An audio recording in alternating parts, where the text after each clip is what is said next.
let's talk about your training needs. And this is an important word there, needs, right? Um, a lot of people, and this is just the nature of social media and, actually just people in general, we get sucked up into wanting things that we don't really need. Now, that sounds like I'm talking about something so global as like, oh, why do you want a Ferrari? You don't need one, kind of thing. But that's not what I'm referring to at all. That could be a great discussion, though. We could talk about why do you want that thing? Why do we all want a big house and a Ferrari? And I don't. I don't want those things. But a lot of people do. Enough people do. No, I'm talking about training. Why do you want what you want in terms of training? And oftentimes, what you want doesn't match what you actually need. So I'm going to jump right in and attack people and make you feel bad about yourself. I'll talk to guys who are maybe they're in the pipeline for, they want to become a Navy SEAL, they want to become a Special Forces, or they want to do, Air Force Special Operations, MARSOC, etc. I talk to a lot of those guys, and they tell me about how they're doing all this powerlifting type stuff.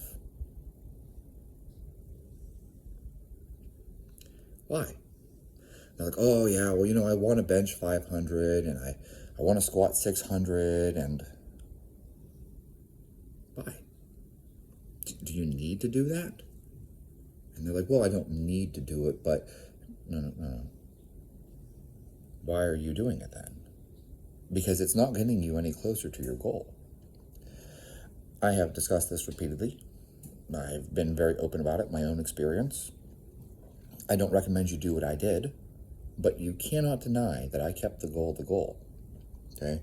So when I decided I want to become a Navy SEAL, you know what I spent my time doing primarily?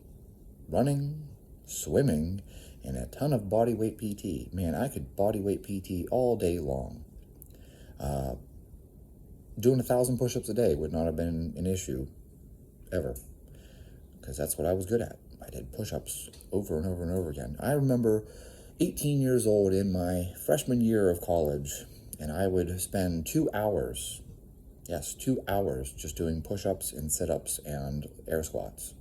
That's it. I didn't have a pull-up bar, otherwise I would have done tons of pull-ups. And that is what I spent my time doing. Flutter kicks. Man, I would do thousands of flutter kicks just all the time. Flutter kicks, push-ups, the same body weight movements over and over and over again. Okay? Do you need to train like that? No, you don't. No, you don't. But you can't deny the fact that I was focused on doing what I need to be able to do. Running, swimming, and a whole bunch of bodyweight PT. I was not chasing a 400-pound back squat. I was not chasing a 500-pound deadlift. I wasn't trying to do those things. I wasn't trying to power clean 100 kilos, right? And it's good for you to have strength. So as I've discussed in the past, let me talk about my training for, when I was doing this. I would get up in the morning, I'd go for a run, because the most important thing was running. If you know anything about BUD/S, the most important thing is running. Guys fail the timed runs. And I was like, well, that's not going to be me. I will never fail a timed run. So running was my number one priority. And so I would go for a run. Some days I did sprint work. Some days I did pace work. Some days I just ran to, Phil Maffetone, the 180 minus your age. That's your target heart rate. And I would be like, today is a 120-minute run of me just staying at my target heart rate the entire 120 minutes. The distance I ran did not matter. The goal was to run continuously for 120 minutes at this target heart rate. Other days I would do pace runs. I would be like, I'm going to hold a 6-minute mile, and I'm going to hold that for 4 miles. Because the goal was the pace, not a target heart rate. So if my heart rate went up, it didn't matter. The goal was to maintain the pace. Similarly, there were days where I did speed work, and a lot of it was 200s and 400s. And, I had times that I knew I wanted to hit for those distances, and I would check them off on my little notebook, and each week I would try to beat those times. That's how I started my day. And then I went to the pool and I swam. Combat swimmer side stroke, that's all I did, back and forth, back and forth, back and forth, back and forth. Man, I just stared at that bottom of that pool for hours. Then I would do bodyweight PT. And that meant just push-ups and pull-ups, sit-ups, air squats, flutter kicks, you name it.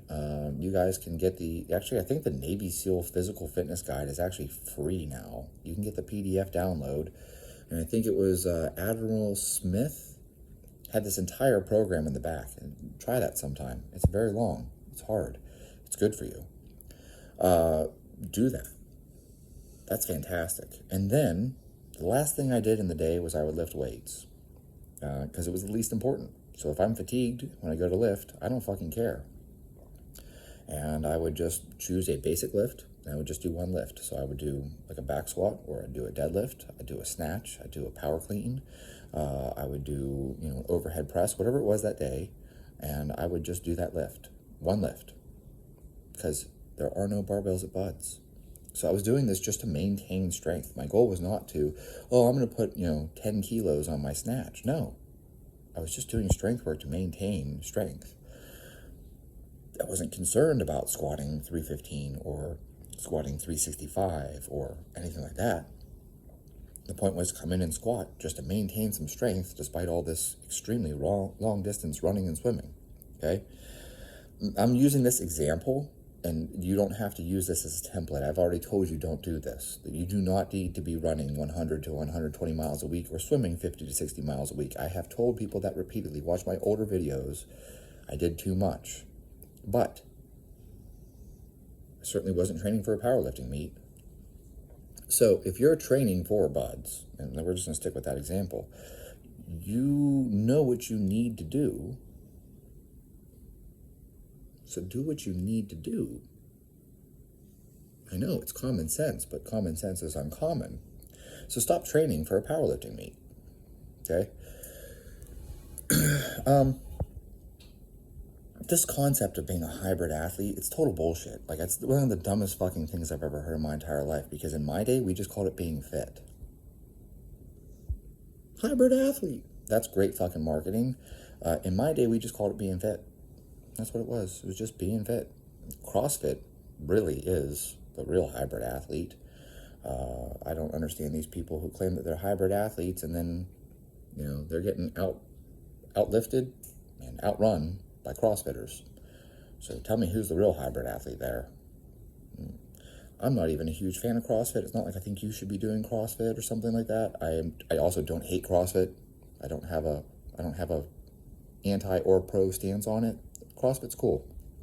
The best thing about it is the community and the people that do it. I love CrossFitters.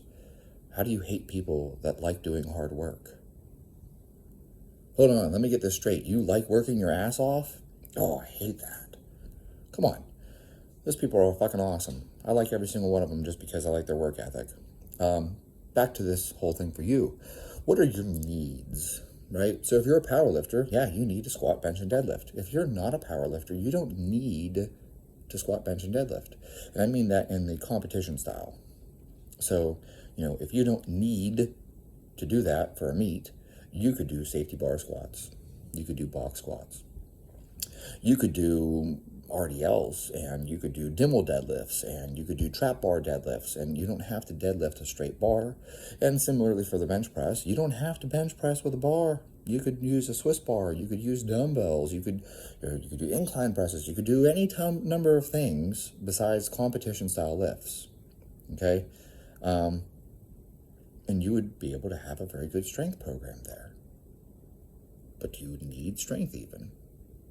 Is that the issue for you? I don't know.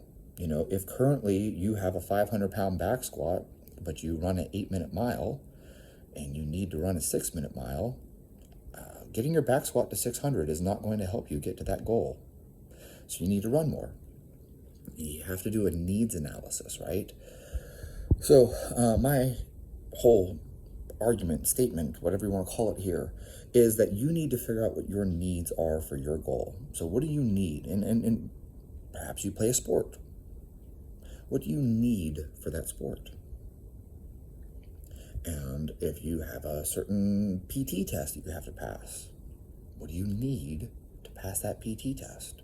You know, I worked with this one group. I don't know if I should say the name of it or not. Well, anyways, they actually did have a squat, bench, and deadlift test as part of their PT test. It was 100 kilos. It's a British group. And you had to be able to bench 100 kilos for at least, I think it was 5. You had to be able to back squat for at least 10. That was the minimum. And you had to be able to deadlift it for at least 15. I thought that was pretty fair. Touch and go deadlift, by the way. You couldn't like pause and reset. Okay? I thought that was pretty fair. And actually, none of those guys did the minimum because that was the type of people that they were.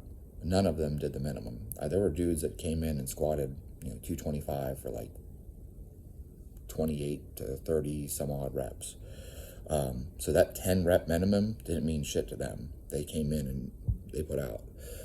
And on top of that, they still had to run, I think it was a 6:30 mile. I think that was their pace. They had to run 2 miles in under 13 minutes. Fantastic. Now we're talking, that's serious work. And so for them, they did have to be able to run, and they did have to be able to lift barbells because that was part of their PT test. Maybe you're training for the some kettlebell cert, and you have to be able to do, X number of, kettlebell snatches in a certain amount of time. That's something you're going to have to work on. You're not going to get there by, I'm going to ride the spin bike and the Airdyne, and I'm going to max out on my deadlift and max out my bench press, and that's going to somehow transfer to a kettlebell snatch test. It isn't. You have to figure out what your needs are. If you need to be able to run an 8-minute mile and you're not running, how do you plan to accomplish that? Luck? Grit? Sheer will? That's not going to work for you. And so my point here is that you have to do a needs analysis and let go of the shiny objects. And that's going to bring me to my next point. You would not believe the number of people have told me that they want to do the 1-ton challenge. No, you don't. I've done a video on this before. I've told you how stupid it is. You weigh 170 pounds. You're not going to do the 1-ton challenge. Look at the guys that do it. I'm only aware of like 2 guys that did it that weigh under 200, and they're both like 190 something. They were fucking jacked and super shredded lean. So they had tons of muscle mass. Outside of that, most of the guys that have done the 1-ton challenge are like 250 pounds. You weigh 150, you weigh 160. It's not going to happen for you. You weigh 190, but you're 20% body fat. It's not going to happen. It's an unreasonable number. That's like if I said to you, it's my goal to total 2,000, in a powerlifting meet. So I'm going to squat, bench, deadlift and total 2,000. By the way, I weigh 165 pounds. I weigh 165 pounds. I'm not going to total 2,000 pounds in a fucking powerlifting meet. It's not going to happen. Like, think about that for a minute. I'd need to bench like 500 pounds to even have a shot at it, and I'd still need to be able to squat and deadlift over 700. Like, it's just not going to happen. You weigh 165. Like, you need to be reasonable about these things. It's like if I told you, it's my goal to snatch up 200 kilos, because that's what Klokov did. And it's like, I'm not Dmitry fucking Klokov, number one. Number two, we're not even in the same fucking weight class. I'm going to go box Mike Tyson. We're not in the same fucking class. Like, we're not in the same weight class. We're not in the same skill class. We're not the same class of people. He would knock me out. Would I even make it past the first 30 seconds? Probably shatter my skull. Like, you have to keep these things in mind. I'm 165 pounds. I want to play offensive line for the New England Patriots. So when people tell me, it's my goal to total 2,000, it's like, dude, you weigh 165. Or some of you are even bigger than that, and still it's not a reasonable thing for you to shoot for. I want to total 2,000. I weigh 185. It's just like, look and see how many people have done that. It's just not even a reasonable expectation. But yet people will continue chasing that despite the fact that their needs are something more like, I need to be able to do 100 push-ups in 2 minutes, I need to be able to run a mile and a half in under 9 minutes, and I need to be able to do, 15 pull-ups. Okay, why are you chasing the 1-ton challenge then? That doesn't make any sense at all. None whatsoever. Why are you chasing a 2,000-pound total in powerlifting? This is common sense, but like I said, common sense is uncommon. So that's why we're discussing it here. And you're going to take this concept, you're going to apply it to yourself. What do you actually need to be able to do? Okay? And that is what you're going to base your program off of. You're going to focus on the things that you need to do. So let's say you need to be able to do a one-hand deadlift. Then you're going to do one-hand deadlifts in your program. And you need to be able to do a one-arm overhead press with a dumbbell. Then you're going to focus on that. And you're not going to spend your time doing, tons and tons of, snatch grip deadlifts and, bench press. After you accomplish the things that you need, so let's say you already can do 100 push-ups in 2 minutes, and you can do 15 pull-ups, and you can run a mile and a half in under 9 minutes. Then you can do the thing where you chase things that you want. Like, I'd really like to have a 315 back squat. I'd really like to have a double body weight back squat. That's a better goal than a number. Because who knows what the fuck you weigh. You might weigh 100 pounds, and 315 would be insane. You might weigh 285 pounds, and 315 would not be very hard for you to reach. So let's make it a hard goal, and we're going to chase a double body weight back squat. Now that your needs are already met and you can run that mile and a half in under 9 minutes, go ahead and start chasing that other thing you want. But you need to maintain the things that you need. So if you start chasing that back squat and your mile time drops off and you can no longer run that mile and a half in 9 minutes, you need to change your priorities around and shift your training again. You need to make sure the needs are the priority. You need to make sure the needs are met. That's where you need to put your time and your energy and your focus. The other things are nice to have. And the final point that I'm going to make here, I don't want anyone to think that I'm anti-bodybuilding. I have so much respect for bodybuilders because they work really hard and they are very disciplined. Eating chicken and rice for 8 meals a day and carrying your Tupperware everywhere with you and training twice a day and doing 2 hours of cardio and all that stuff like that. Like, I am not bashing bodybuilders because that is a difficult thing for anyone to do. However, you are an athlete or you're a military guy or whatever it is. Stop trying to look like a bodybuilder. Decathletes don't look like bodybuilders. Wrestlers don't look like bodybuilders.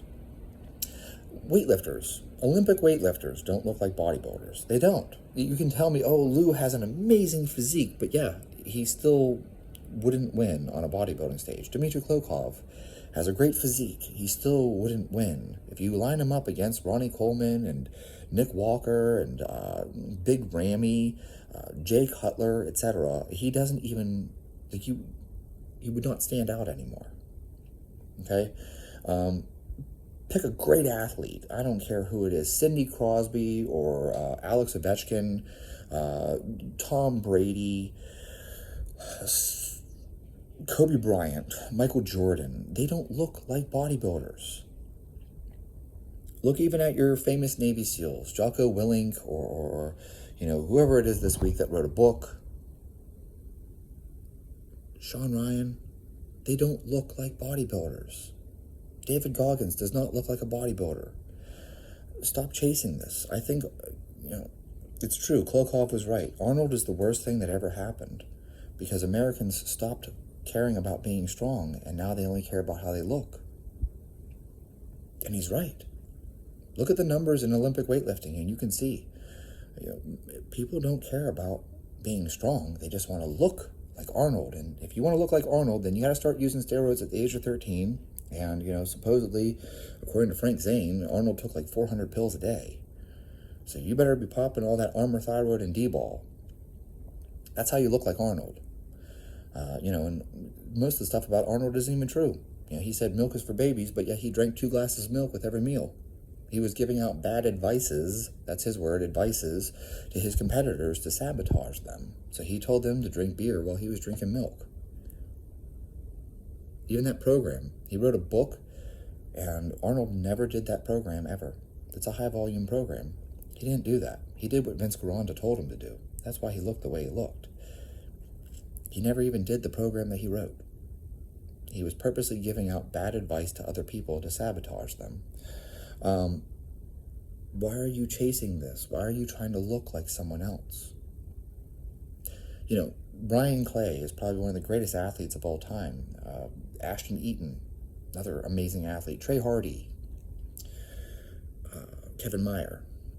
These are amazing athletes. They don't look like bodybuilders. Rich Froning doesn't look like a bodybuilder. Matt Fraser doesn't look like a bodybuilder. These are amazing athletes. They don't look like bodybuilders. So I appreciate that you want to look like Chris Bumstead, or you want to look like Flex Lewis, or you want to look like whoever it is that you're chasing. Like, that just doesn't make sense. Great athletes don't look like bodybuilders. So if you're trying to become a great athlete, stop trying to look like a bodybuilder. And if you're trying to become a special operations guy, stop trying to look like a bodybuilder. You have to let go of that. I really follow Shannon Beer. Write that name down, Shannon Beer, and start working on your body image. Too many guys have body dysmorphia, muscle dysmorphia, whatever you want to call it, and it'll sabotage you real fast. I think Ashley Jones even made that comment once. He said that you would be amazed by the number of athletes who sabotage their athletic career because they're chasing having six-pack abs. They care about how they look, and so they actually sabotage their career because they undereat. And that is a real thing. So I don't want you to sabotage your career because you're trying to look like somebody who's airbrushed and looks like that for one day. These guys step on stage, they look like that for one day. And you know Photoshop and airbrush and all that stuff like that on the magazine covers. Stop trying to look like something. It's like Cindy Crawford said, I wish I looked like Cindy Crawford. Cindy Crawford said that about her own pictures. So stop trying to look a certain way. There we go.